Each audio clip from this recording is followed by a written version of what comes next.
Amazing facts సమర్పించు దానియేలు ప్రకటన గ్రంథ ప్రవచనాలు ఈ ధ్యానాలకు మిమ్మల్ని అందరినీ కూడా హృదయపూర్వకంగా ఆహ్వానిస్తున్నాము.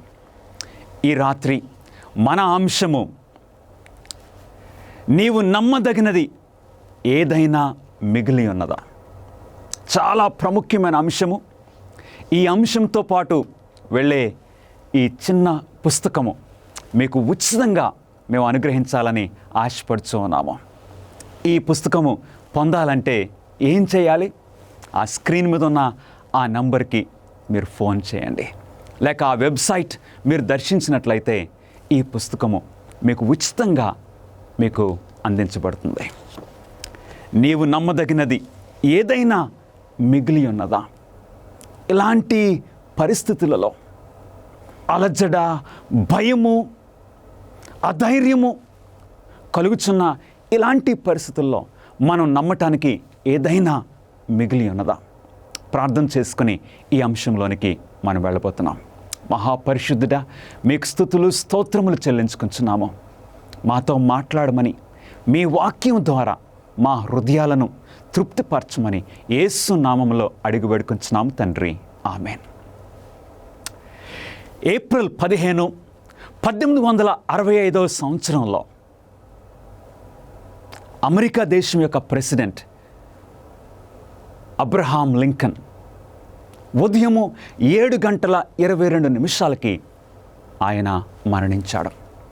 ఆ ముందటి రాత్రి ఒకరు ఆయనను షూట్ చేసి చంపేశారు. అబ్రహాం లింకన్ గారు మరణించినప్పుడు ఇక ఆ దేశస్థులందరూ కూడా ఎంతో దుఃఖక్రాంతులయ్యారు. ప్రత్యేకంగా నల్లజాతి వారైతే వారు అన్నారు, మా మోషే మరణించాడు, మా నాయకుడు, మాకు స్వేచ్ఛనిచ్చిన నాయకుడు మరణించాడు. ఆయన యొక్క అంతిమ ఆ కార్యక్రమాలు ఒక 3 వారాలు పట్టింది. ఒక ట్రైన్లో ఆయన ఆ శరీరమును అంతిమ ఈ క్రియలకు, అంత్యక్రియలకు ఒక ట్రైన్లో తీసుకువెళ్ళారు. ఆ ట్రైన్ కొన్ని చోట్ల ఆగినప్పుడు కొంతమంది ప్రజలు వచ్చి నిశ్శబ్దంగా ఉండి నివాళులు అర్పించారు. మరికొంతమంది కీర్తనలు పాడుతూ వారి నివాళులు అర్పించారు. ఈ విధంగా 3 వారాలు ఆ అంత్యక్రియలు కొనసాగినవి. ప్రత్యేకంగా ఒకచోట ఆ ట్రైన్ ఆగింది. ఇక జనసమూహములు చాలామంది ఆ చోట కూడుకున్నారు. అలాంటి పరిస్థితుల్లో ఒక స్త్రీ, ఒక నల్ల జాతికి చెందిన ఒక స్త్రీ ఆ జనాల్లో ముందుకి తన దారి చేసుకుంటూ వస్తుంది. చాలామంది ప్రజలు ఇక ఆ శరీరాన్ని ఆఖరిగా చూడాలనే ఆశతో ఆమె ముందుకు వస్తుంది. ఆమె చేతిలో ఒక పసిబిడ్డ కూడా ఉన్నాడు. ఇక ఒక దగ్గరగా వచ్చినప్పుడు ఆ పసిబిడ్డను ఆ స్త్రీ అలా పైకెత్తి ఆ పసిబిడ్డతో అంటుంది, చూడు, చాలా జాగ్రత్తగా చూడు, దీర్ఘంగా చూడు, మరలా నీకు చూడ్డానికి ఇంకొక అవకాశము రాకపోవచ్చు. ఈరోజు మనం కూడా మన ప్రభువైన యేసుక్రీస్తు వారిని చాలా జాగ్రత్తగా, చాలా దీర్ఘంగా మనం చూడవలసి ఉన్నది. ఎందుకంటే ఈ లోకములో నమ్మదగినది ఏది కూడా లేదు ప్రియులరా. మనం నమ్మటానికి ఒకే ఒక వ్యక్తి, మన ప్రభు అయిన యేసుక్రీస్తు వారిని మనం చూడబోతున్నాము. సరిగ్గా యేసుక్రీస్తు వారు ఆయన పునరుద్ధానమైన ఆ దినమున, అది ఒక ఆదివారం మనందరికీ తెలుసు. సరిగ్గా ఆ ఆదివారము ఇక సాయంకాలము అవుతున్న ఆ టైంలో ఇద్దరు వ్యక్తులు యెరూషలేము నుండి ఎమ్మయి అనే ప్రాంతానికి నడుచుకుంటూ వెళ్తూ ఉన్నారు. వారు నడుచుకుంటూ ఎంతో దీర్ఘంగా, ఎంతో దుఃఖంగా ఉన్న ఆ పరిస్థితుల్లో ఇప్పుడు మూడో వ్యక్తి వారితో కలుసుకున్నారు. ఆ మూడో వ్యక్తిని వారు గమనించలేదు. ఆ మూడో వ్యక్తి ఎవరో తెలుసా? దేవుని వాక్యం సెలవిస్తుంది, మన ప్రభు అయిన యేసుక్రీస్తు వారు. వారు గుర్తుపట్టలేదు. ఆ టైంలో యేసుక్రీస్తు వారు అడుగుతున్నారు, మీరు ఏమి గురించి మాట్లాడుకుంటున్నారు? వారు అన్నారు, నీ ఒక్కడవేనా ఈ విషయాలు తెలియనిది? మేము నజరేయుడైన యేసుక్రీస్తుని గురించి మాట్లాడుకుంటున్నాము. వారితో పాటు యేసుక్రీస్తు వారు ఉన్నారనే వారు గుర్తుపట్టలేదు. ఆ యెరూషలేము నుండి ఎమ్మాయి ఆ గ్రామము, దేవుని యొక్క వాక్యం సెలవిస్తుంది, ఆమడ దూరము, అంటే 7 మైళ్ళు దూరము, లేక ఒక 12-13 కిలోమీటర్ల దూరంలో ఉన్నది. యేసుక్రీస్తు వారితో, యేసు ప్రభు వారితో మాట్లాడుచున్నప్పుడు ఆ 12 కిలోమీటర్లు ప్రయాణము వారికి ప్రయాణం చేసినట్లే అనిపించలేదు. అంతలో సూర్యుడు అస్తమిస్తున్న ఆ టైంలో వారిద్దరూ కూడా మనతో ఇంతసేపు మాట్లాడిన ఈ వ్యక్తిని ఆహ్వానించాలని ఇంటిలోనికి ఆహ్వానించారు. ఆహ్వానించినప్పుడు దేవుని వాక్యం సెలవిస్తుంది, మన ప్రభు అయిన యేసుక్రీస్తు వారు వారితో వారి యొక్క ఆహ్వానాన్ని స్వీకరించి వారితో పాటు ఆ గృహంలోనికి వెళ్ళినప్పుడు భోజనం తీసుకొచ్చి ముందు పెట్టారు. ఇప్పుడు వారు ప్రార్థన చేయమని అడిగారు. ఆ టైంలో వారు కన్నులు తెరవబడ్డాయి ప్రియులరా. కన్నులు తెరవబడ్డాయి. దేవుని వాక్యము ఈ విధంగా సెలవిస్తుంది. లూకాసు వార్త 24వ అధ్యాయము 32వ వచనము. అప్పుడు వారు ఆయన త్రోవలో మనతో మాట్లాడుచు లేఖనములను మనకు బోధపరచుచు ఉన్నప్పుడు మన హృదయము మనలో మండుచుండలేదా అని ఒకరితో ఒకరు చెప్పుకొనిరి. మన ప్రభు అయిన యేసుక్రీస్తు వారు ఆ మాటలు, ఆ సంభాషణ ఎవరన్నా రికార్డ్ చేస్తుంటే ఎంత బాగుండును. దాని రికార్డింగ్ మనకు ఎక్కడా లేదు. యూట్యూబ్లో మనకు కనపడదు. కానీ యేసుక్రీస్తు వారు ఆ ఇద్దరు నిరాశపడుచు దుఃఖములో అధైర్యంతో ఉన్న ఆ ఇద్దరు శిష్యులతో మన ప్రభు అయిన యేసుక్రీస్తు వారు వారిని ధైర్యపరచడానికి చక్కగా దేవుని వాక్యాన్ని తెలియచేశారు. మోషే మొదలుకొని ప్రవక్తలందరూ కూడా ఈ పరిశుద్ధ గ్రంథములో యేసుక్రీస్తు వారి గురించి ఏమి తెలియజేశారో ఒక చక్కటి స్టడీ మన ప్రభు అయిన యేసుక్రీస్తు వారు వారికి ఇచ్చారు. ఒక ప్రశ్న, బైబిలు లేఖనాలలో ఎంత భాగము నమ్మాలని మనం ఆజ్ఞాపించబడ్డాం? ఈ పరిశుద్ధ గ్రంథములో ఎంత భాగము మనం నమ్మవచ్చు? దేవుని యొక్క వాక్యము ఏం సెలవిస్తుంది? ప్రవక్తలు చెప్పిన మాటలన్నిటినీ నమ్మని మందమతులారా అని ప్రభు అయిన యేసుక్రీస్తు వారు వారితో అంటున్నారు. మోషే మొదలుకొని ప్రవక్తలందరూ కూడా యేసుక్రీస్తు వారి గురించి తెలియజేసిన విషయాలను మనం నమ్మవలసి ఉన్నాము. ఎందుకంటే 2 తిమోతి 3వ అధ్యాయము 16వ వచనములో దేవుని వాక్యము ఈ విధంగా తెలియజేస్తుంది, దైవావేశము వలన కలిగిన ప్రతి లేఖనము. అంటే ఈ బైబిల్కి మరొక పేరు ఏంటండి? లేఖనము. ఆల్ స్క్రిప్చర్, ప్రతి లేఖనము. ఈ బైబిల్ అంతా కూడా మనం నమ్మవలసి ఉన్నాము. ఎందు గురించో తెలుసా? లేఖనాలు మరియు ప్రవచనాలు ఎవరిని గూర్చి సాక్ష్యం ఇస్తున్నాయని యేసు ప్రభువు చెప్పాను. ఈ బైబిల్ చదివినప్పుడు మనకు ఎవరి గురించి మనకు అర్థమవుతుంది. ఈ లేఖనములన్నీ కూడా ఆది కాండము నుండి ప్రకటన గ్రంథం వరకు ఎవరిని గురించి సాక్ష్యం ఇస్తున్నాయి. దేవుని వాక్యము సెలవిస్తుంది.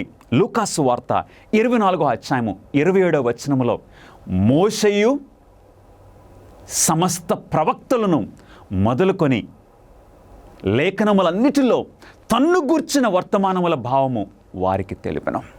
మోషే మొదలుకొని అంటే మోషే, ప్రవక్తలు అందరూ కూడా ఎవరి గురించి సాక్ష్యం ఇచ్చారు? మన ప్రభువైన యేసుక్రీస్తు వారి గురించి. అంటే ఈ బైబిల్కి హీరో మన ప్రభువైన యేసుక్రీస్తు వారు. హల్లెలూయా! ఈ బైబిల్ని మనం చదివినప్పుడు యేసుక్రీస్తు వారి గురించి మరింతగా మనం తెలుసుకుంటాం. యోహాను సువార్త 5వ అధ్యాయము 39వ వచనములో ప్రభువైన యేసుక్రీస్తు వారి యొక్క మాటలు, లేఖనముల యందు మీకు నిత్యజీవం కలదని తలంచుచు వాటిని పరిశోధించుచున్నారు, అవే నన్ను గూర్చి సాక్ష్యం ఇచ్చుచున్నవే. అంటే ఆది కాండము మొదలుకొని ప్రకటన గ్రంథం వరకు ఈ లేఖనములు, ఈ బైబిల్ గ్రంథము ప్రభువైన యేసుక్రీస్తు వారి గురించి సాక్ష్యం ఇస్తున్నాయి. బైబిల్ను మనం చదివినప్పుడు ఎవరి గురించి మనం తెలుసుకుంటున్నాం? అబౌట్ జీసస్ క్రైస్ట్, యేసుక్రీస్తు వారి గురించి. ఈ బైబిల్కి హీరో మన ప్రభువైన యేసుక్రీస్తు వారు. ప్రకటన గ్రంథము 1వ అధ్యాయము 1వ వచనములో యేసుక్రీస్తు తన దాసులకు కనపరచుటకు దేవుడు ఆయనకు అనుగ్రహించిన ప్రత్యక్షత అంటే రెవల్యూషన్, ప్రకటన. దేవుడు తెలియజేసింది ఈ సంగతులు త్వరలో సంభవింపనయున్నవి. ఆయన తన దూత ద్వారా వర్తమానం పంపి తన దాసులైన యోహానుకు వాటిని సూచించాను. అవును, ప్రకటన గ్రంథాన్ని మనం చదివినప్పుడు ఎవరి గురించి మనం తెలుసుకుంటాం? అబౌట్ జీసస్ క్రైస్ట్, మన ప్రభువైన యేసుక్రీస్తు వారు. అందుకే యేసుక్రీస్తును గుర్చిన ప్రకటన గ్రంథము. సో బైబిల్ని మనం చదివినప్పుడు మన ప్రభువైన యేసుక్రీస్తు వారిని గురించి మనం తెలుసుకుంటాం. యేసు ప్రభువునకు బైబిల్లో వాడబడిన మరొక పేరు ఏమిటి? ఈ బైబిల్లో యేసుక్రీస్తు వారి గురించి మరొక పేరు ఏంటి? యోహాను సువార్త 1వ అధ్యాయము 1వ వచనములో ఇక్కడ యోహాను, యేసుక్రీస్తు వారికి ఉన్న 12 మంది శిష్యుల్లో ఈ యోహాను చిన్నవాడు. యేసుక్రీస్తు వారిని ఆయన వెంబడించడం ప్రారంభించినప్పుడు ఒక యవనస్తుడిగా ఈ యోహాను యేసుక్రీస్తు వారిని వెంబడించాడు. మనలో అనేక మంది యవనస్తులుగా యేసుక్రీస్తు వారిని వెంబడిస్తూ ఉన్నారు. ఎంత సంతోషమో! ఈ యోహాను యేసుక్రీస్తు వారితో సమీపంగా ఉండి ఇప్పుడు ఈ విధంగా సాక్ష్యం ఇస్తున్నాడు యేసుక్రీస్తు వారి గురించి. అందరం చదువుదామండి. ఆదియందు వాక్యం ఉండెను, వాక్యము దేవుని యొద్ద ఉండెను, వాక్యము దేవుడై ఉండెను. యేసుక్రీస్తు వారికి మరొక పేరు యోహాను ఏం వాడుతున్నాడు? వాక్యము. గ్రీకులో లోగోస్ అని వాడుతున్నాడు. ఈ వాక్యం అంటే ఏదో ఒక శబ్దం కాదు, ఒక స్వరం కాదు, ఒక వ్యక్తి. ఆదియందు వాక్యం ఉండెను, వాక్యము దేవుని యొద్ద ఉండెను, వాక్యము దేవుడై ఉండెను. ఆ వాక్యము యోహాను సువార్త 1వ అధ్యాయం 14వ వచనము, ఆ వాక్యము శరీరధారి అయి కృపాసత్య సంపూర్ణుడిగా మన మధ్యను నివసించను. మన ప్రభువైన యేసుక్రీస్తు వారు ఆయన దేవుడు, ఆయన ఆది నుండి ఉన్నవాడు. మన ప్రభువైన యేసుక్రీస్తు వారు సమస్తము ఆయన ద్వారా సృష్టింపబడింది. ఇప్పుడు నిన్ను ప్రేమించి నన్ను ప్రేమించి మన రక్షణ నిమిత్తము మన ప్రభువైన యేసుక్రీస్తు వారు ఏం చేశారండి? కృపాసత్య సంపూర్ణుడిగా మన మధ్య నివసించను. ఒక శరీరాన్ని దాల్చుకొని మన మధ్యకు మనల్ని రక్షించడానికి ప్రభువైన యేసుక్రీస్తు వారు వచ్చారు. బైబిల్ గ్రంథము రచించుటకు దేవుడు ఎటువంటి వ్యక్తులను వాడుకొనెను? ఎలాంటి వ్యక్తులను దేవుడు ఈ బైబిల్ని రాయటానికి వాడుకున్నారు? ప్రియులారా, ఈ పరిశుద్ధ గ్రంథాన్ని ఎలాంటి వ్యక్తులతో దేవుడు రాయించారో దేవుని వాక్యము ఏం సెలవిస్తున్నదో మనం చూద్దాం. ఏలయనగా ప్రవచనము ఎప్పుడునూ మనుష్యుని ఇచ్చను బట్టి కలగలేదు. కానీ మనుషులు పరిశుద్ధాత్మ వలన ప్రేరేపింపబడిన వారై దేవుని మూలంగా పలికిరి. ప్రవచనము ఎప్పుడునో మనుషుని ఆలోచన బట్టి కాదు, మనుషుని యొక్క ఉద్దేశములను బట్టి కాదు. మరి ఎలాగా? దేవుని వాక్యం సెలవిస్తుంది, మనుషులు పరిశుద్ధాత్మ వలన ఈ బైబిల్ని రాశారు. ఈ బైబిల్ని రాయడానికి దేవుడు ఎంతమందిని వాడుకున్నారో తెలుసా? 40 మంది మనలాంటి మనుషులను దేవుడు వినియోగించుకొని ఈ బైబిల్ రాయటానికి వాడారు. ఈ బైబిల్ గ్రంథకర్తలు అందరూ కూడా వారందరూ ఒక చోట ఒక రౌండ్ టేబుల్లో కూర్చుని నేను ఇది రాస్తాను, మీరు ఇది రాయండి అని అలాగా మాట్లాడుకొని రాస్తారా? అస్సలు కాదు. ఎందుకంటే ఆది కాండము మొదలుకొని ప్రకటన గ్రంథం వరకు రాయడానికి ఎంతకాలం పట్టిందో తెలుసా? 1600 సంవత్సరాలు. 1600 సంవత్సరాలు ఈ టైం ల్యాప్స్ ఈ బైబిల్ రాయడానికి. అందులో ఈ బైబిల్ రాయడానికి పండితులను దేవుడు వాడుకున్నారు.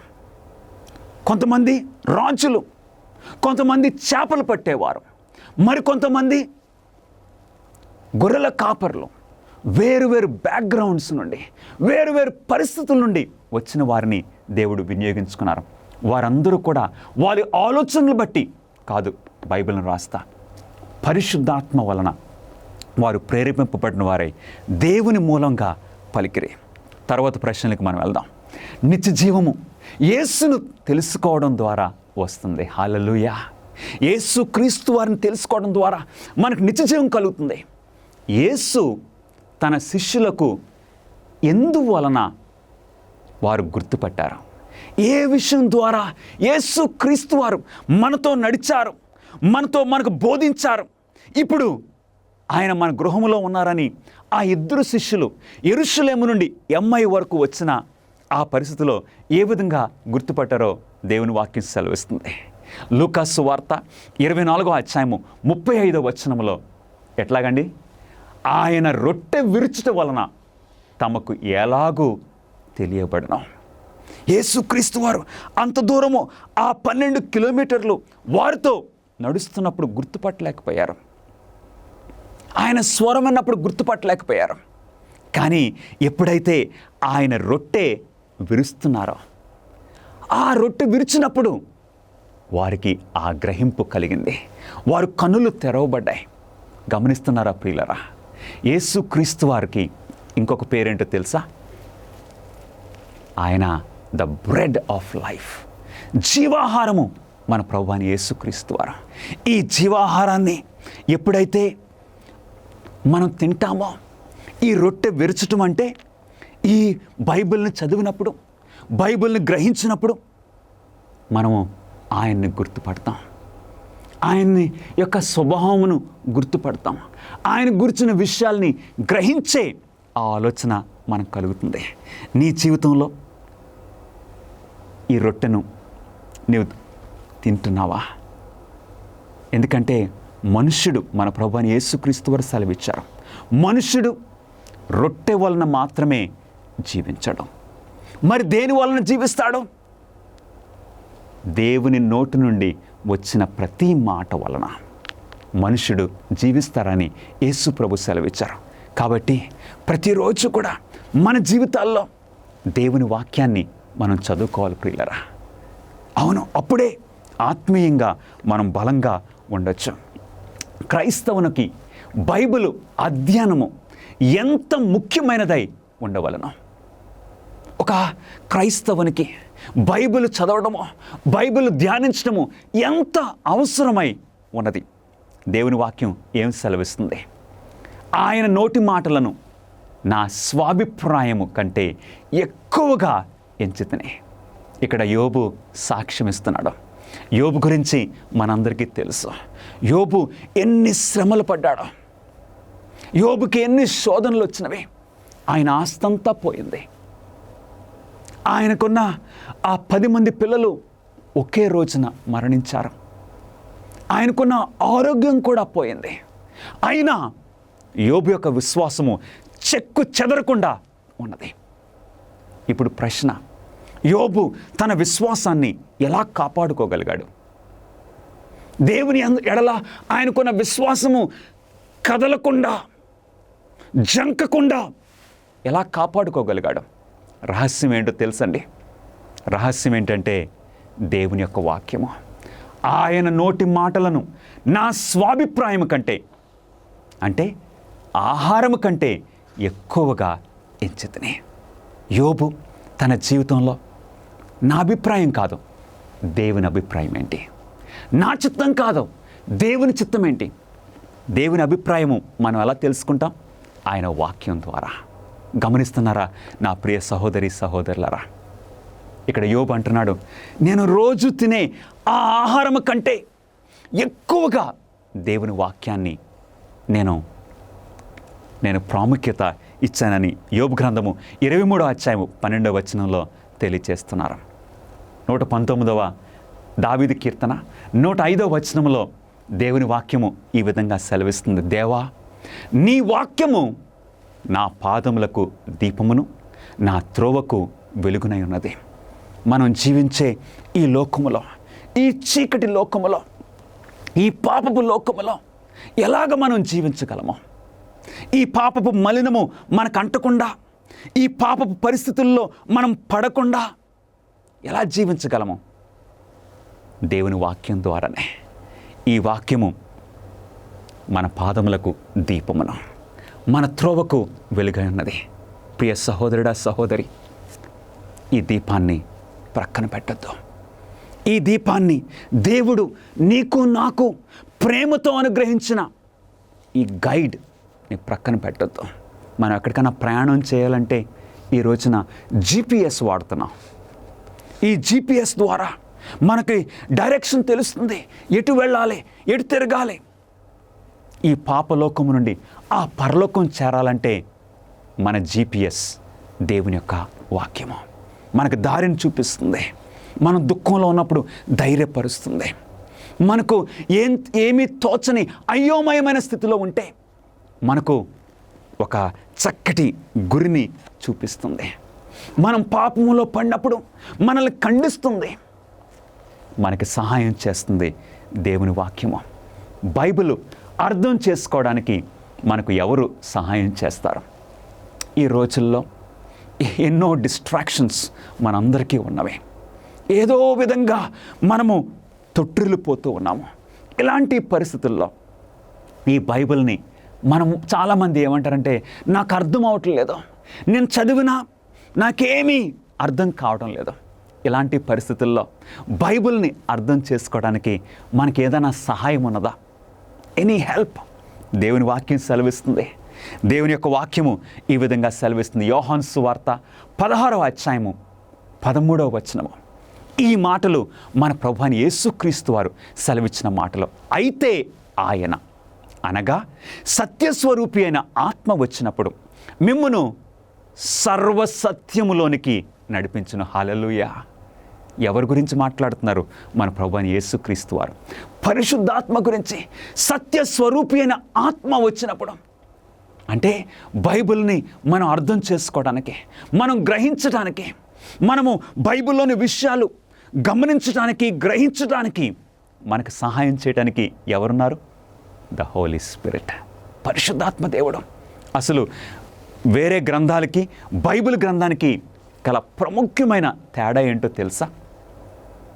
ఎన్నో గ్రంథాలు ఉన్నాయి ఈ భూమి మీద, కానీ ఈ గ్రంథానికి వేరే గ్రంథాలకి తేడా గమనించవా ప్రియ సహోదరుడా సహోదరి? వేరే గ్రంథాలు మానవులు రచించారు. ఆ గ్రంథాన్ని మనం చదివినప్పుడు ఆ యొక్క గ్రంథకర్త ఎవరో ఆ వ్యక్తిని మనం చూడలేదు, ఆ వ్యక్తి ఎవరినో కలుసుకోలేదు. కానీ ఈ గ్రంథం ఏంటో తెలుసా? ఈ గ్రంథాన్ని మనం చదువుతున్నప్పుడు ఎవరైతే ఈ గ్రంథకర్తలను, ఈ బైబిల్ను రాయటానికి ఎవరైతే ప్రేరేపించారో, ఎవరు? పరిశుద్ధాత్మ దేవుడు. ఆ పరిశుద్ధాత్మ దేవుడు మనకి సహాయం చేయటానికి ఉంటున్నారు. కాబట్టి బైబిల్ చదివినప్పుడు మనకు హెల్ప్ ఈజ్ అవైలబుల్. సహాయము మనకు సమీపంగా ఉన్నది. ఎంత అద్భుతమైన విషయమో! మన జ్ఞానంతో ఈ బైబిల్ని అర్థం చేసుకోవాల్సిన లేదు. పరిశుద్ధాత్మ దేవుడు మిమ్మును ఏంటండి సర్వ సత్యములోనికి నడిపించును పరిశుద్ధాత్మ దేవుడు. కాబట్టి బైబిల్ని చదువుతున్నప్పుడు మనం ప్రార్థన చేసుకొని దేవుని సహాయం అడిగి మనం చదివినట్లయితే మన యొక్క స్టడీ చాలా ఫలవంతంగా ఉంటుంది, చాలా అద్భుతంగా ఉంటుంది. ఇంతకు ముందు చూడని విషయాలు నీవు చూస్తావు. నా జీవితంలో ఈ బైబిల్ దేవుని కృప వలన అనేక సంవత్సరాల నుండి చదవడానికి దేవుడు నాకు సహాయం చేశారు. కానీ ప్రతిరోజు బైబిల్ని చదివేటప్పుడు నేను ప్రార్థన చేసుకుంటున్నాను, ప్రభువా నీ వాక్యంలో నుండి మరొక క్రొత్త విషయము నేను గమనించినట్లు నా కన్నులు తెరవమని ప్రార్థించినప్పుడు దేవుడు ఆయన పరిశుద్ధాత్మను మనకు అనుగ్రహిస్తున్నారు. ఇక సత్యములో నుండి సర్వసత్యములోనికి పరిశుద్ధాత్మ దేవుడు మనల్ని నడిపిస్తున్నారు. ప్రియులరా, యోహాను సువార్త 14:26 ఆదరణకర్త అనగా పరిశుద్ధాత్మ సమస్తమును మీకు బోధించను. మన బోధకుడిగా పరిశుద్ధాత్మ దేవుడు. కాబట్టి ఈ ప్రవచనాలు గ్రహించడానికి, ఈ బైబిల్లోని విషయాలు గ్రహించడానికి మనకు ఒక ఉపాధ్యాయుడిగా, ఒక మాస్టర్ టీచర్గా పరిశుద్ధాత్మను దేవుడు మనకు అనుగ్రహించారని దేవుని వాక్యం సెలవిస్తున్నది. కొరింథీయులకు రాసిన మొదటి పత్రిక 2:13 భక్తులైన పౌలు గారు ఈ మాటలు సెలవిస్తున్నారు. మనుష్య జ్ఞానము నేర్పు మాటలతో గాక ఆత్మ నేర్పు మాటలతో మేము బోధించుతున్నాము. మనుషుల మాటలు కాదా, ఆత్మ మనకు బోధించినట్లుగా, ఆత్మ నేర్పు మాటలతో. అంటే ఈ విషయాలు గ్రహించడానికి పరిశుద్ధాత్మ దేవుడు నీకు నాకు సహాయం చేస్తున్నారు అని పౌలు గారు సాక్ష్యం ఇస్తున్నారు. విచ్ఛిన్నమైపోయినటువంటి ప్రపంచంలో దేవుని యొక్క ప్రణాళిక ప్రవచనాల ద్వారా మీరు తెలుసుకోవాలని కోరుతూ ఉన్నారా? ఆచరణాత్మకమైనటువంటి గొప్ప సవాళ్లను మీరు ఎదుర్కోవాలనుకుంటే మిమ్మల్ని ఉత్సాహపరుస్తున్నాం. అమేజింగ్ ఫ్యాక్ట్స్ వారు బైబిల్ చదువుకునేటువంటి గైడ్స్ మీ కొరకై 27 పుస్తకాలను మీకు అనుగ్రహిస్తున్నారు. అద్భుతమైనటువంటి గ్రాఫిక్స్ ద్వారా మీరు అర్థం చేసుకోవడానికి నేరుగా మీకు సమాధానం దయచేస్తూ ఉన్నారు. ప్రతి చదువుకునేటువంటి ఈ గైడ్ ద్వారా బైబిల్లో సరైన సమాధానం గ్రహించుకోగలరు. మీ జీవితంలోని ప్రాముఖ్యమైన ప్రశ్నలకు సమాధానం ఇస్తుంది. ఏ విధంగా మీరు సంబంధాన్ని పెంచుకోగలరు, ప్రభువైన యేసుక్రీస్తు వారు ఎప్పుడు రాబోతూ ఉన్నాడు, ఇంకా ఎన్నో విషయాలను తెలుసుకోవచ్చు. భవిష్యత్తులో ఈ యొక్క విలువైన విషయాన్ని కోల్పోకండి. మీ జీవితాన్ని రూపాంతరపరుస్తూ ఉన్నాయి అమేజింగ్ ఫ్యాక్ట్స్ వారు ఇచ్చేటువంటి బైబిల్ చదువుకునే పుస్తకం. ఇవి మీకు ఇంగ్లీష్ లోను, హిందీ, తమిళ్, తెలుగులో మీకు లభిస్తూ ఉన్నాయి. వేచి ఉండకండి, వెంటనే మీ యొక్క స్టడీ గైడ్స్ ను ఇప్పుడే ఆర్డర్ చేయండి. AFTV.in అనేటువంటి మా వెబ్సైట్ సంప్రదించి వెంటనే పొందండి. పరిశుద్ధాత్మ దేవుడు నా బైబిల్ అధ్యాయానికి మార్గ నిర్దేశము చేస్తున్నాడని నిశ్చిత కలుగుటకు నేనేం చేయాలి? చాలా మంచి ప్రశ్న. ఇప్పుడు పరిశుద్ధాత్మ దేవుడు, నేను బైబిల్ చదువుతున్నప్పుడు పరిశుద్ధాత్ముడే నన్ను నడిపించాలంటే నేనేం చేయాలి? ఎలా నిర్ధారణ చేసుకోవచ్చు? దేవుని వాక్యము ఏం సెలవిస్తుంది? లూకాసు వార్త 11:9 పరిశుద్ధాత్మ దేవుడు నన్ను గైడ్ చేయాలి, నన్ను నడిపించాలి అని మనం పరిశుద్ధాత్మను ఎలా పొందొచ్చు? ప్రభువైన యేసుక్రీస్తు వారి మాటలు లూకాసు వార్త 11:9 అటువలే మీరును అడుగుడి మీకు ఇయ్యబడును, వెదకుడి మీకు దొరుకును, తట్టుడి మీకు తీయబడును. పరిశుద్ధాత్మను పొందాలంటే మనం ఏం చేయాలి? ఆస్క్, అడుగుడి మీకు ఇయ్యబడును. ఎందుకంటే యేసుప్రభు అన్నారు, మీరు తల్లిదండ్రులై ఉన్నప్పుడు మీ పిల్లల్లో ఒకరు వచ్చి మిమ్మల్ని రొట్టె అడిగినప్పుడు మీరు రాతినిస్తారా? వారు వచ్చి చేపను అడిగినప్పుడు మీరు ఒక పామునిస్తారా? మీరు చెడ్డవారయ్యుండి మీ పిల్లలకు మంచి ఈవులను ఇవ్వాలని మీరు ఆశపడతారే? పరలోకమందున్న దేవుడు అడుగు ప్రతి వారికి పరిశుద్ధాత్మను అనుగ్రహిస్తారని యేసుక్రీస్తు వారు సెలవిస్తున్నారు. మీరు చెడ్డవారయ్యుండి మీ పిల్లలకు మంచి ఈవులను ఇయ్యనెరిగి ఉండగా పరలోకమందున మీ తండ్రి తన్ను అడుగు వారికి పరిశుద్ధాత్మను ఎంతో నిశ్చయముగా అనుగ్రహించును. అవును ప్రియులారా, బైబిల్ని చదవటానికి పరిశుద్ధాత్మ దేవుడు మనకు సహాయం చేస్తారు. పరిశుద్ధాత్మను పొందాలంటే ఏం చేయాలి? అడుగుడి, అడుగుడి మీకు ఇవ్వబడిన వాగ్దానము ఒక మనిషి కాదు, దేవుడు మనకు చేసి ఉన్నారు. ఎవడైనాను ఆయన చిత్తము చొప్పున నిశ్చయించుకుని ఎడల ఆ బోధ దేవుని వలన కలిగినదో లేక నా అంతటి నేనే బోధించుచున్నానో వాడు తెలుసుకొనును. కేవలము అడగటం మాత్రమే కాదు, పరిశుద్ధాత్మ మనల్ని నడిపించినప్పుడు మనం ఇంకేమి నిశ్చయించుకోవాలో తెలుసా? దేవుడు మనకు బయలుపరిచిన విషయాల్ని పాటించాలి. అవును, నేను కేవలము విని చదివే మాత్రమే కాదు, పాటించే ఆ నిశ్చయత మనం చేసుకున్నప్పుడు ఇక ఖచ్చితంగా పరిశుద్ధాత్మ దేవుడు మనల్ని బైబిల్ గ్రహించినట్లు మనకు సహాయం చేస్తారు. నీ జీవితంలో నీవు గమనించవచ్చు. నీ జీవితంలో పరిశుద్ధాత్మ యొక్క నడిపింపు నీవు ఈరోజే రుచి చూడొచ్చు. ప్రియ సహోదరుడా, సహోదరి, బైబిల్ చదవడానికి పరిశుద్ధాత్మ దేవుడు మనకు సహాయం చేస్తున్నారు. 9వ ప్రశ్న, ప్రార్థనాపూర్వకమైన వాక్య ధ్యానము మనకు ఎలా సహాయపడుతుంది?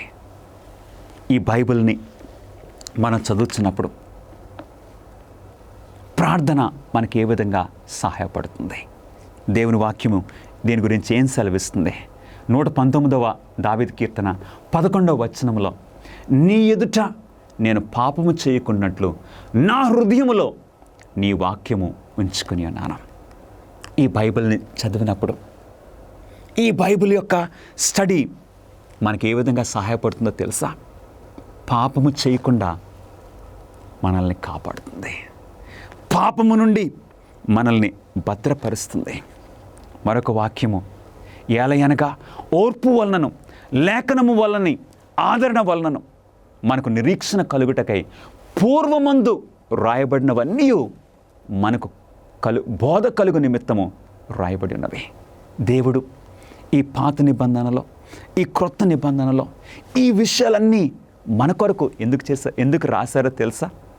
మనకు ఉపదేశం కలగడానికి, మనకు బోధ కలగడానికి, అంత మాత్రమే కాదు, మనకు నిరీక్షణ కలగడానికి.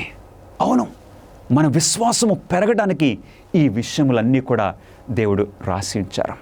అందుగురించి ఈ బైబిల్ను మనం తెరిచినప్పుడు అబ్రహాము యొక్క ఆ విషయాలు మనం ఆదికాండంలో చదివినప్పుడు మన విశ్వాసం పెరుగుతుంది, మనకు బోధ కలుగుతుంది, మనకు నిరీక్షణ కలుగుతుంది. యోసేపు ఎన్నో కష్టాలు పడ్డాడు, అమ్మివేయబడ్డాడు, చెరసాల్లో వేయబడ్డాడు. అలాంటి అనుభవము నీకు కలుగుచున్న ఆ టైంలో బైబిల్ని చదివినప్పుడు ఈ పరిశుద్ధ గ్రంథము చక్కగా మనకు బోధన ఇస్తుంది, నిరీక్షణ ఇస్తుంది. దేవుడు వారికి సహాయం చేసినట్లు, దేవుడు వారిని ఆదుకున్నట్లు మనల్ని కూడా ఆదుకుంటారు అన్న నిరీక్షణ, అట్టి బోధ మనకు కలుగుచున్నది. ప్రియులరా, యాకోబు రాసిన పత్రిక 1వ అధ్యాయము 5వ వచనములో ప్రత్యేకంగా మనలో ఉన్న యవనస్తులకు, మనలో ఉన్న స్త్రీలకు, పురుషులకు అవసరం ఏంటో తెలుసండి? జ్ఞానము. మీలో ఎవరికైనాను జ్ఞానము కొదువుగా ఉన్న ఎడల అతడు దేవుణ్ణి అడగవలెను, అప్పుడది అతనికి అనుగ్రహింపబడును. ఆయన ఎవరిని గద్దింపక అందరికీ ధారాళంగా దయచేయవాడు. జ్ఞానం కొద్దుగా ఉంటే దేవుని వాక్యం సెలవిస్తుంది, మనం అడిగినట్లయితే దేవుడిస్తారు.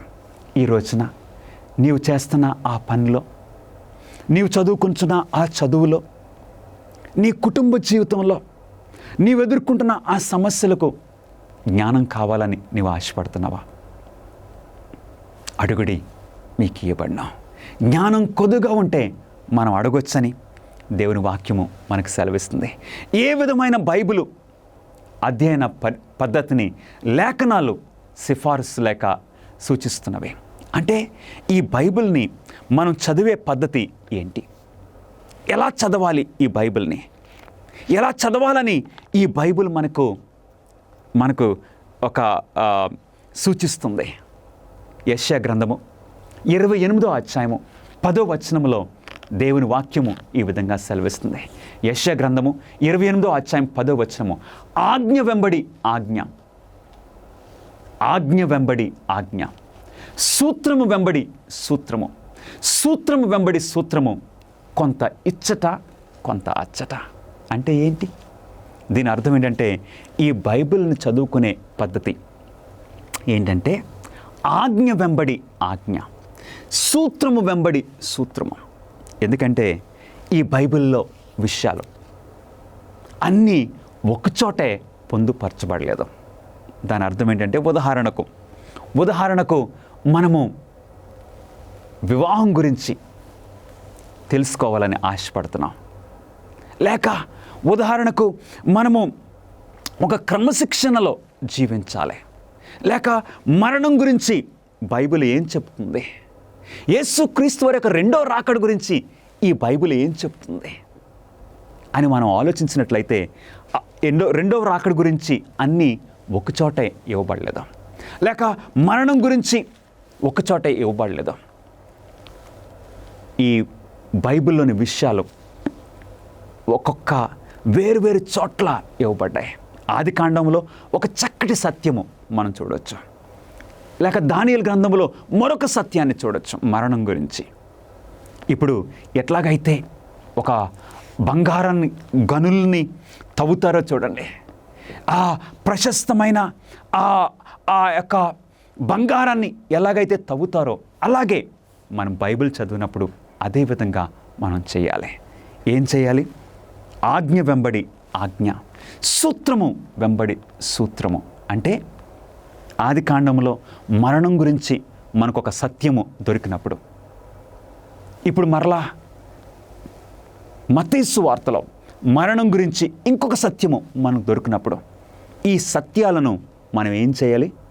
వాటిని ఒకచోట చూసినప్పుడు, ఒకదానికొకటి జతపరిచినప్పుడు అప్పుడేం జరుగుతుంది? We see the big picture. చక్కగా మనకు అర్థమవుతుంది బైబిల్ ఏం బోధిస్తుందో. ఒక ఉదాహరణ మీకు ఇవ్వాలని ఆశపడుతున్నాను. మనం ఒక ఇల్లు కడుతున్నాం అనుకుందాం. ఒక బిల్డింగ్ కట్టుకుంటున్నప్పుడు ఆ మేస్త్రులు ఏం చేస్తారండి? ఆ మేస్త్రులు ఒక ఇటుక ఇంకొక దానిపై చేరుస్తారు, ఒక ఇటుకపై ఇంకొకటి అట్లాగ మనం చూసేసరికి ఒక పెద్ద బిల్డింగ్ ఏర్పడుతుంది. దేవుని వాక్యము ఒక అంశం గురించి ఏమి తెలియజేస్తుందో మనం గ్రహించాలంటే ఏం చేయాలి?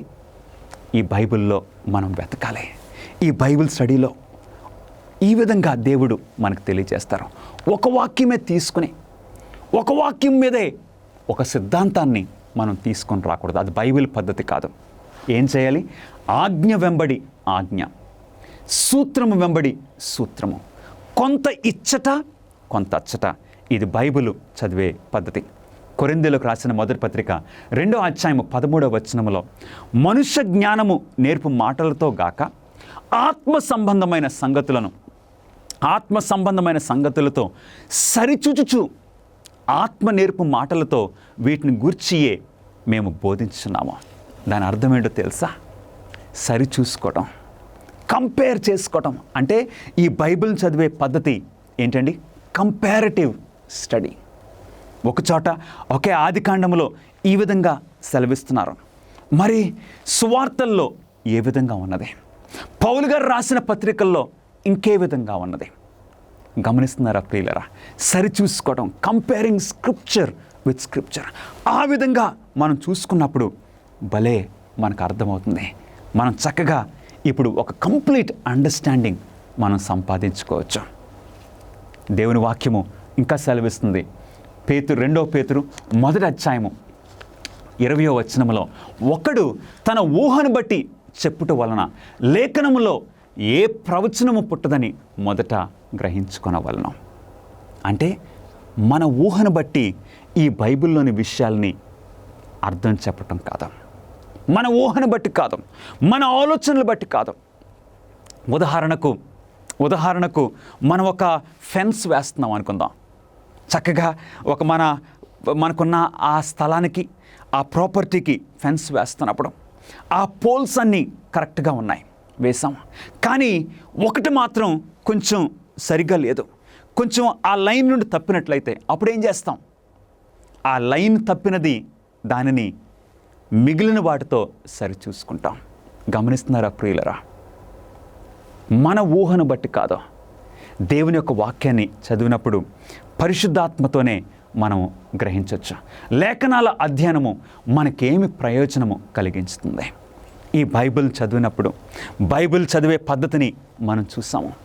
ఈ బైబిల్ చదవటం ద్వారా మనకు కలిగే ప్రయోజనము, ఆత్మీయ ప్రయోజనము ఏంటో ఒకసారి చూద్దాం. తిమోతికి రాసిన 2వ పత్రిక 3వ అధ్యాయం 14వ వచనంలో, క్రీస్తు యేసునందు ఉంచవలసిన విశ్వాసము ద్వారా రక్షణార్థమైన జ్ఞానము నీకు కలిగించుటకు శక్తిగల పరిశుద్ధ లేఖనములను బాల్యము నుండి నీవెరుగుదువు. ఇక్కడ పౌలు గారు తిమోతికి రాస్తూ ఉన్నారు, తిమోతి, నీ ఒక యవనస్తుడుగా నీ బాల్యము నుండి నీవు పరిశుద్ధ లేఖనాలని చదువుకుంటూ వచ్చావు. చక్కటి ఒక క్రైస్తవ కుటుంబంలో పెరిగే అవకాశము నీకు కలిగింది. ఈ పరిశుద్ధ లేఖనాలు చదవటం ద్వారా నీకేం కలిగింది? రక్షణార్థమైన జ్ఞానము నీకు కలిగింది. అవును, మనం ఈ బైబిల్ని చదవడం ద్వారా, ఈ బైబిల్లోని విషయాలు గ్రహించడం ద్వారా మనకు కలిగే ప్రయోజనము ఏంటో తెలుసా? రక్షణ. We receive salvation. యేసు ప్రభువు బోధించిన ప్రకారము మనకు సత్యము ఎక్కడ దొరుకుతుంది? ఎక్కడ దొరుకుతుందో తెలుసా? దేవుని వాక్యం సెలవిస్తుంది. యోహాను సువార్త 14వ అధ్యాయము 16వ వచనము, యేసు క్రీస్తు వారి మాటలు అందరం చదువుదామండి. యేసు, నేనే మార్గమును సత్యమును జీవమును, నా ద్వారా తప్ప ఎవడును తండ్రి యొద్దకు రాడు. యేసు క్రీస్తు వారు మనకు సత్యము, మనకు జీవము. ఆయనే మార్గము. ఆయన ద్వారానే తండ్రి యొద్దకు మనం చేరగలం. అంటే మన సత్యానికి నిధి, మన సత్యానికి రిజర్వాయర్ మన ప్రభు అయిన యేసుక్రీస్తు వారు. కాబట్టి యేసుక్రీస్తు వారిని గురించి తెలుసుకోవడానికి పరిశుద్ధ గ్రంథము మనకు సహాయపడుతుంది. నీ వాక్యమే సత్యము. యోహాను సువార్త 17వ అధ్యాయము 17వ వచనము. అవును, ఈ సత్యమైన ఈ మాటలు మనం చదవాలని దేవుడు పిలుస్తూ ఉన్నారు. ప్రియులారా, ఎన్నో గ్రంథాలు వచ్చిపోయినవి, కానీ ఈ గ్రంథము నిలిచి ఉన్నది. ఎందుకో తెలుసా? సత్యమును కలిగిన దేవుని యొక్క వాక్యము. బైబిలు అధ్యయనానికి సంబంధించి ఏ హెచ్చరికలు లేఖనాల్లో ఇవ్వబడ్డాయి? ఈ బైబిల్ చదువుతున్నప్పుడు మనకి హెచ్చరికలు ఏంటి? 2 తిమోతి 2వ అధ్యాయము 15వ వచనము, దేవుని ఎదుట యోగ్యునిగాను సిగ్గుపడనక్కర్లేని పనివానిగాను సత్యవాక్యమును సరిగా ఉపదేశించువానిగాను నిన్ను నీవే దేవునికి కనపరుచుకొనుటకు జాగ్రత్త పడువా. మనకి బైబిల్ ఇస్తున్న జాగ్రత్తలు ఏంటండి? ఏ విషయాల్లో మనం జాగ్రత్త పడాలి? సరిగా ఉపదేశించువానిగాను. యాకోబు అంటాడు, మీలో అనేక మంది బోధకులు కాకుండాడే, ఎందుకంటే బోధకులకు మరి కఠినమైన తీర్పు ఉంటుంది. అందుగురించే మనం ఏం చేయాలి? దేవుని ఎదుట యోగ్యునిగాను సిగ్గుపడనక్కర్లేని పనివానిగాను సత్యవాక్యమును సరిగా ఉపదేశించువానిగాను. కరెక్ట్ ఇంటర్ప్రిటేషన్, ప్రైవేట్ ఇంటర్ప్రిటేషన్ కాదు, నా ఆలోచన బట్టి కాదు, బైబిల్ని సరిగా ఉపదేశించువానిగాను నిన్ను నీవే దేవునికి కనపరుచుకున్నటకు జాగ్రత్త పడము. ఇంకా 2 పేతురు 3వ అధ్యాయం 16వ వచనము, తన పత్రికలన్నిటిలోనూ కొన్ని సంగతులు గ్రహించుటకు కష్టమైనవి, వీటిని విద్యాహీనులను అస్థిరులైన వారును తమ స్వకీయ నాశనమునకు అపార్థము చేయుదురు. ఒకవేళ ఈ బైబిల్లోని విషయాలు, ఈ పరిశుద్ధ గ్రంథంలోని విషయాలు మనం తప్పుగా తర్జుమా చేస్తే ఏమవుతుందండి? నాశనమునకు మనం పోవలసి వస్తుంది. అందుకు దేవుని యొక్క శిక్షను పొందవలసి వస్తుంది. కాబట్టి ఈ బైబిల్లో అర్థం చేసుకోవడానికి బైబిలే మనకి సహాయం చేస్తుంది. అన్ని మత బోధలు మరియు సిద్ధాంతాలను మనము ఎలా పరీక్షించాలి? అవును, ఈ రోజున ఎన్నో డినామినేషన్లు మనకు కనపడుతున్నాయి, ఎన్నో సంఘాలు మనకు కనపడుతున్నాయి, ఎంతోమంది వేరువేరు బోధలు బోధిస్తూ ఉన్నారు. ఈ బోధలన్నీ లేక ఆ సిద్ధాంతాలన్నీ మనం ఎలా పరీక్షించాలి, ఏది కరెక్టో ఎలా తెలుసుకోవాలి? బైబిలే మనకు సమాధానం ఇస్తుంది ప్రియులరా. అపోస్తల కార్యములు 17వ అధ్యాయము 11వ వచనము, వీరు ఆసక్తితో వాక్యమును అంగీకరించి పౌలు శీలయును చెప్పిన సంగతులు అలాగున్నవో లేవో అని ప్రతి దినమును లేఖనములు పరిశోధించుచు వచ్చిరి. ఎవరండి? ఎవరి గురించి ఇక్కడ లూకా రాస్తున్నాడు? వీరు అంటే అపోస్తలులైన పౌలు శీలలు. ఆ టైంలో వారు బెరియా అనే ప్రాంతంలో ఉన్నారు. బెరియా అనే ప్రాంతంలో పరిచర్య చేస్తున్న ఆ టైంలో ఈ బెరియాలో ఉన్న క్రైస్తవులు, బెరియా అనే ప్రాంతంలో ఉన్న ఆ దేవుని బిడ్డలకున్న ప్రాముఖ్యమైన ఒక చక్కటి అలవాటును ఇక్కడ భక్తుడైన లూకా హైలైట్ చేస్తున్నాడు. ఏమంటున్నాడండి? వారు పౌలు శీలల బోధలు ప్రతిరోజు విన్నప్పుడు వారు ఏం చేసేవారో తెలుసా? పౌలు శీలలు బోధించిన ఈ విషయాలు లేఖనములు ప్రకారంగా ఉన్నాయో లేదో ప్రతి దినము లేఖనములను పరిశోధించుచు వచ్చాయి. వారు వెరిఫై చేసుకుంటున్నారు. పౌలంత గొప్ప బోధకుడు బోధించిన బోధలు బైబిల్ ప్రకారంగా ఉన్నాయో లేదో అని వారు టెస్ట్ చేస్తున్నారు. అందు గురించి ఈ రోజున మనం ఏం చేయాలి? ప్రతి బోధను నమ్మటానికి వీల్లేదు. ప్రతి బోధకుని నమ్మటానికి వీల్లేదు. నన్ను కూడా మీరు నమ్మనవసరం లేదు ప్రియులరా. నేను బోధించే ఈ విషయాలు బైబిల్ ప్రకారంగా ఉన్నాయో లేదో మనం ఏం చేయాలి? పరిశోధించాలి, పరీక్షించాలి. 1 యోహాను 4వ అధ్యాయము 1వ వచనములో అనేకమైన అబద్ధ ప్రవక్తలు మనలో ప్రవేశించారని యోహాను సెలవిస్తున్నాడు. కాబట్టి ప్రతి ఆత్మను నమ్మక మీరు ఆత్మలను పరీక్షించమని యోహాను సెలవిస్తున్నాడు. ఇక్కడ ఈ బెరియాలో ఉన్న ఈ ప్రజలు వారు చాలా గనులుగా ఉన్నారు, నోబుల్గా ఉన్నారు. ఎందుకంటే వారు లేఖనాలను ప్రతిదినము పరిశోధించు ఉన్నారు. యెషయా గ్రంథము 8వ అధ్యాయము 20వ వచనము ఇంకెలా టెస్ట్ చేయాలి? ధర్మశాస్త్రమును ప్రమాణవాక్యమును ఏం చేయాలంటున్నాను? విచారించండి. ఈ వాక్య ప్రకారము వారు బోధించని ఎడల వారికి అరుణోదయము కలుగుదాం. ధర్మశాస్త్రం అంటే ఏంటి? ధర్మశాస్త్రం అంటే దేవుడు తన స్వహస్తముతో రాసిచ్చిన 10 ఆజ్ఞలు. ప్రమాణవాక్యం అంటే ప్రవక్తలు రాసిన ఈ బైబిల్. ప్రతి బోధను కూడా మనం ఎలా టెస్ట్ చేయాలి? దేవుని యొక్క 10 ఆజ్ఞల ప్రకారంగాను ఆయన వాక్య ప్రకారంగాను.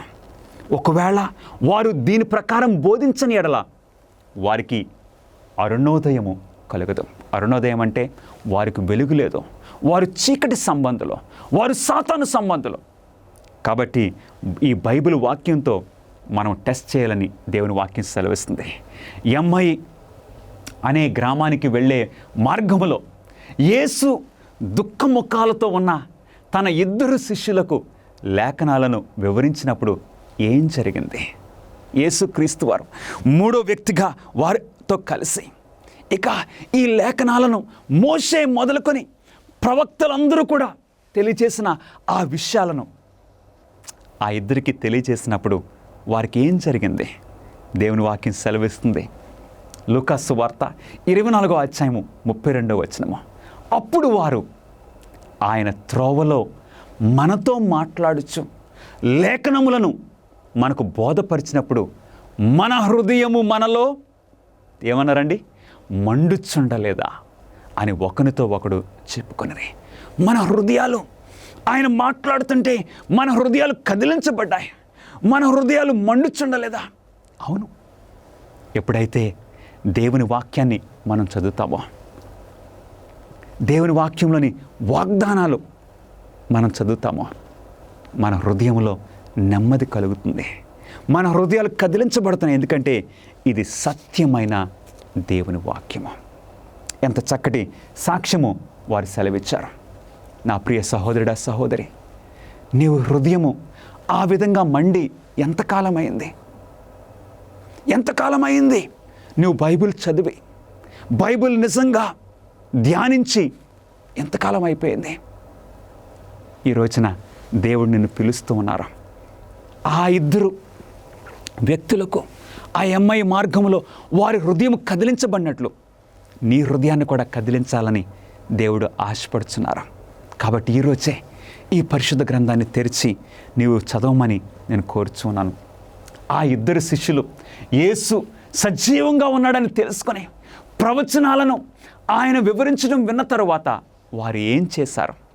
ఆ ఇద్దరు శిష్యులు ఎప్పుడైతే ఆ మోషే మొదలుకొని ఈ ప్రవచనాలన్నీ యేసుక్రీస్తు వారు వివరించినప్పుడు, వారికి ఆ అనుభవం వారి హృదయాలు మండినప్పుడు వారు ఏం చేశారు? దేవుని వాక్యం సెలవిస్తుంది. లూకాసు వార్త 24వ అధ్యాయము 33వ వచనములో అందరం చదువుదామండి. ఆ గడియలోనే వారు లేచి యెరూషలేమునకు తిరిగి వెళ్ళగా ఆ 11 శిష్యులను వారితో కూడా ఉన్నవారును కూడి వచ్చి ఏం జరిగింది? ఆ టైంలో ఇక వారు ఏం చేశారండి? లేచి యెరూషలేమునకు తిరిగి వెళ్ళారు. ఇక రాత్రిని చూడలేదు. పరిస్థితి ఏ విధంగా ఉన్నది, మార్గము ఏ విధంగా ఉన్నది, ఆ ఎత్తులు లోతులు గురించి వారు ఆలోచించలేదు. ఎప్పుడైతే వారి హృదయాలు కదిలించబడ్డాయో, మేమిప్పుడు నిశ్శబ్దంగా ఉండలేము, ఇతరులతో పంచుకోవాలి. ఇప్పుడు మరలా వారు ఆ అమ్మాయి నుండి యెరూషలేముకు తిరిగి వెళ్ళి ఇప్పుడు శిష్యులకు, ఆ 11 మంది శిష్యులు అక్కడ ఉన్నప్పుడు వారికి తెలియజేశారు. ఇదిగో మేము యేసుక్రీస్తు వారిని చూసాము, ఇదిగో యేసుక్రీస్తు వారితో మేము నడిచాము, యేసుక్రీస్తు వారి యొక్క మాటలు మేము విన్నాము, మా హృదయాలు మండి ఉన్నవి, మా హృదయాలు కదిలించబడ్డవి అని చెప్పినప్పుడు ఇప్పుడు ఏం జరిగిందండి? ఆ శిష్యులు కూడా కదిలించబడ్డారు. ఈరోజు ఒక చక్కటి ప్రశ్న నీ హృదయానికి ప్రభువైన యేసుక్రీస్తు వారు పంపిస్తున్నారా? నిన్ను అడుగుచూ ఉన్నారు. మీరు లేఖనాలను పూర్తిగా అర్థం చేసుకుని వాటిని అనుసరించి జీవించాలని అనుకుంటున్నారా? ఈరోజు నీ స్పందన ఏంటి ప్రియ సహోదరుడా, సహోదరి? నీ స్పందన ఏంటి? ఈ లేఖనాలను పూర్తిగా అర్థం చేసుకొని ఈ లేఖనముల ప్రకారంగా నీ జీవితాన్ని సరిచేసుకోవాలని నీవు ఆశపడుతున్నావా? అనేక సంవత్సరాల క్రిందట ఒక చిన్న ఎయిర్పోర్ట్లో ఇక ఆ కంట్రోల్ టవర్ కొంచెం రిపేర్కి వచ్చింది. రిపేర్కి వచ్చినప్పుడు విమానాలు ఎగరాలి, దిగాలి. ఆ టైంలో ఎట్లాగా కంట్రోల్ టవర్ నుండి సిగ్నల్ సరిగ్గా రావడం లేదు. ఆ పరిస్థితుల్లో ఒక పైలట్ చాలా చక్కగా విమానాలను ఎంతో క్షేమంగా, సురక్షితంగా గాల్లోకి తీసుకువెళ్తాడు, ఎంతో సురక్షితంగా వాటిని ల్యాండింగ్ చేస్తాడు. ఆయన దగ్గరికి వచ్చి కొంతమంది యవనస్తులు, యంగ్ పైలట్స్ అడిగారు, అయ్యా మీ సీక్రెట్ ఏంటి? ఈ కంట్రోల్ టవర్ కొంచెం రిపేర్కి వచ్చింది కాబట్టి ఆ పరిస్థితుల్లో కూడా మీరు ఎంత సేఫ్గా తీసుకుని రాగలుగుతున్నారు? ఆయన ఏమన్నాడో తెలుసా? ఇదిగో మన ఎయిర్పోర్ట్కి ఆపోజిట్లో ఆ చర్చ్ కనపడుతుంది కదా, ఆ చర్చ్ మీద ఆ సిలువ కనపడుతుంది కదా, నేను నా విమానాన్ని ల్యాండింగ్ చేయాలనుకున్న ఆ టైంలో ఆ సిలువకు లైనప్ చేసుకుంటాను. ఆ సిలువతో నేను లైన్ చేయగానే అప్పుడు నాకు తెలుస్తుంది కరెక్ట్ డిస్టెన్స్లో నేను ల్యాండ్ చేసుకోవచ్చు. అవును ప్రియ సహోదరుడా, సహోదరి, ఈ భూలోకములో ఈ 21వ శతాబ్దంలో వేరు బోధలు మనకు వస్తూ ఉన్నాయి. ఇలాంటి పరిస్థితుల్లో దేవుని వాక్యమే మనకు సత్యంగా ఉంటుంది. మన జీవితాలు ఈ లేఖనాలను అర్థం చేసుకొని మన జీవితాలని ఈ లేఖనముల ప్రకారంగా లైనప్ చేసుకొని జీవించాలని నీకు ఆశ కలుగుతుందా? అలాంటి ఆశ నీకున్నట్లయితే మనం ప్రార్థన చేసుకుందాం. మహాపరిశుద్ధుడా, మీకు స్తుతులు స్తోత్రములు చెల్లించుకొచ్చున్నాము. నీ వాక్య ప్రకారంగా మేము జీవించినట్లు మీ కృప మాకు దయచేయమని, మా జీవితాలను నీ వాక్య ప్రకారంగా మేము సరిచేసుకున్నట్లు సహాయం చేయమని మా ప్రభువును మీ ప్రియకుమారుడైన యేసుక్రీస్తు నామములో అడిగి వేడుకొంచున్నాం తండ్రి. Amen. God bless you friends. జీవితం అదెక్కడి నుండి ఆరంభమైంది, అది కాలక్రమేణా నెమ్మదిగా పరిణమిస్తూ వచ్చిందా? అమేజింగ్ ఫ్యాక్ట్స్ ఇండియా సమర్పిస్తుంది డైనోసార్ మరియు పరిణామవాద సిద్ధాంతంపై ప్రతి జీవిని ఒక సృష్టికర్త సృజించాలని నమ్మే సిద్ధాంతం యొక్క అభిప్రాయం పిల్లలు పెద్దలు ఇద్దరికి అనుగుణంగా ఉండేలా రూపొందించారు. సరికొత్త తమాషా అయిన పుస్తకం. ఇందులో మీరు కణాలు, ఉత్పరివర్తనలు, జైంట్స్ యొక్క మూలాలు మరియు డైనోసార్ల యొక్క ఆవిర్భావం గురించి తెలుసుకుంటారు. మీ పిల్లలు ప్రత్యేకమైన బొమ్మలు, దృశ్యాలు మరియు రంగురంగుల పేజీలను చూసి ఖచ్చితంగా ఆకర్షించబడతారు. పిల్లల కోసం ఓ కాపీని తప్పకుండా తెప్పించండి.